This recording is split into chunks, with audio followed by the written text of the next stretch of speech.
নমস্কার বন্ধুরা, কেমন আছেন সবাই? আমি মিতা চলে এসেছি গ্রিন ফ্যামিলি নতুন একটি ব্লগে। মিতার কিচেনে আপনাদের সকলকে জানাই স্বাগত। তো রোজকার মতন আজকেও আমি একটি নতুন রেসিপি, ইউনিক রেসিপি আপনাদের কাছে নিয়ে হাজির হয়েছি। সেটা হচ্ছে ম্যাজিক পকোড়া। তো ম্যাজিক পকোড়া বানানোর জন্য কী কী লাগবে সেটা আপনাদেরকে দেখাবো। আপনারা সঙ্গে থাকুন এবং ভিডিওটা শেষ পর্যন্ত অবশ্যই দেখতে থাকুন, কেউ কিন্তু স্কিপ করে বেরিয়ে যাবেন। তো চলুন শুরু করি ম্যাজিক পকোড়া।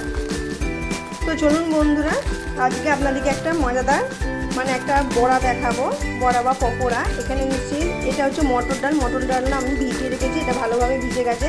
একটি মিক্সি জার নিয়েছি। আর এখানে দেখুন, এটা মিক্সি দেখে আপনারা বুঝতে পারছেন কুমড়ো কেনার পরে ওই যে ভেতরে যে আঁটিটা বা শীতটা থাকে তার মধ্যে দানা সমেত, তো এইগুলো তো আমরা ফেলে দিই দেখবেন ফেলে দেওয়ার পরে এগুলো থেকে গাছ বেরোয়, বা অনেকে আছে হয়তো বীজগুলোকে শুকিয়ে তারপরে ছাড়িয়ে ভেতরের অংশটা বড়া করে খায়।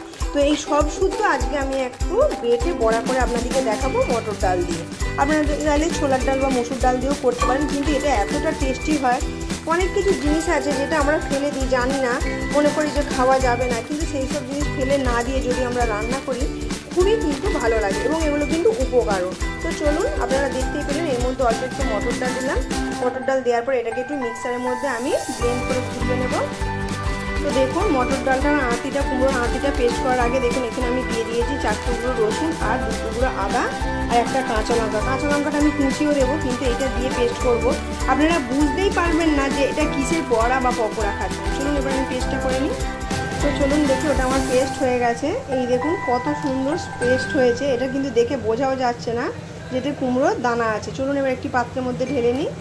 তো দেখুন এটা আমার পেস্ট করা হয়ে গেছে মটর ডাল দিয়ে। এরপর আমি এর মধ্যে একটু কুচানো পেঁয়াজ দিয়ে দেবো। এই যে মা কুচিয়ে রেখেছে, এখানেও কিন্তু ছাঁচি পেঁয়াজই রয়েছে, এই যে দেখুন পেঁয়াজগুলো দিয়ে দেবো। আর দিয়ে দেবো হচ্ছে কাঁচা লঙ্কা একটু কুচিয়ে, আর দিয়ে দেবো অল্প একটু কালো জিরে। নুনটা তো অবশ্যই দিতে হবে, অল্প একটু হলুদ দেবো। এটা এত সুন্দর খেতে হয় বলার নয়। তো দেখুন এটা কত সুন্দর একটু কালারফুল দেখতে লাগছে, বড়াটাও তেমনি এরকম টেস্টি হবে। এর মধ্যে দিয়েছি হলুদ গুঁড়ো, কাশ্মীরি গুঁড়ো লঙ্কা, কাঁচা লঙ্কা রয়েছে, পেঁয়াজ রয়েছে, একটু কালো জিরে দিয়েছি, আর দেবো লবণটা অবশ্যই আপনারা আপনাদের স্বাদ অনুসারে দেবেন। দেওয়ার পরে এটাকে খুব ভালোভাবে মেখে একটু হাতে করে আমি ফাটিয়ে নেব, তাহলে কি হবে বড়াটা সফট হবে, নরম হবে। তো দেখুন এটা আমি ফাটিয়ে মেখিয়ে রেখে দিয়েছি। একটা কড়া বসিয়ে দিই। এখানে আমি একটা কড়া বসিয়ে দিয়েছি, এবার কড়ার মধ্যে একটু তেল দেবো।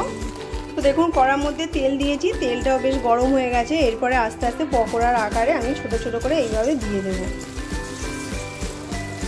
এইভাবে দিয়ে দেবো। তবে এটা যখন আপনারা বাটবেন তখন কিন্তু জল দেবেন না, তাহলে কিন্তু অনেকটা নরম হয়ে যাবে, নরম হয়ে গেলে পরে ভালো লাগবে না। আর যখন বড়াগুলো আমি দেবো তখন গ্যাসের ফ্লেমটা আমি একটু মিডিয়াম করে দিয়েছি, এটা একটু ঝাল হলে ভালো লাগবে। এটা কিন্তু কেউ দেখে বুঝতেই পারবে না, একটা অবিশ্বাস্য একটা ম্যাজিক বড়া। দেখুন নিমেষের মতন কুমড়োর দানাগুলোকে কি সুন্দর ম্যাজিকের মতন করে পেস্ট করে নিয়ে থেকে বড়া করে নেওয়া হচ্ছে। তো চলুন আগে আমি একে একে সবগুলো দিয়ে ভেজে উঠিয়ে নিই। তো দেখুন বড়াগুলো আমি উল্টে দিয়েছি, একটু লাল লাল করে ভেজে নেব পকোড়াগুলো বা বড়াগুলো। তবে কড়াটা কিন্তু খুব ভালোভাবে গরম হতে হবে, তেলটাও খুব ভালোভাবে গরম হতে হবে, নাহলে যেহেতু কুমড়োর দানা কড়ার মধ্যে লেগে যেতে পারে। তো এবারে এগুলো হয়ে গেলে পরে যেগুলো লাল হয়েছে সেগুলো আমি তুলে নেবো। এভাবে বাকি যেটুকু আছে আগে আমি তুলে নিই ভেজে। তো দেখুন বড়াগুলো প্রায় হয়েই এসছে, আর অল্প কয়েকটা আছে, হলে পরেই আজকে হয়ে যাবে ম্যাজিক বড়া। তো দেখুন ম্যাজিক বড়া হয়ে গেছে, সব রেডি। এবার আমি সার্ভিং প্লেটে আগে সার্ভ করে নিই। দেখুন আমার ম্যাজিক বড়া রেডি। তো চলুন আজকের মতন ভিডিওটা আমি এখানেই শেষ করছি। আপনারা সবাই ভালো থাকবেন, সুস্থ থাকবেন, সাবধানে থাকবেন। আর আমার ভিডিও যদি আপনাদের ভালো লেগে থাকে আমাকে কমেন্ট করে অবশ্যই জানাবেন, আর একটা লাইক করে দেবেন। তো আজকে ম্যাজিক পকোড়ার কীরকম রেসিপিটা লাগলো আমাকে কিন্তু কমেন্ট করে অবশ্যই জানাবেন দিদিরা, ভুলবেন না। আর সাথে একটা লাইক অবশ্যই করবেন। তো আজকের মতন টাটা।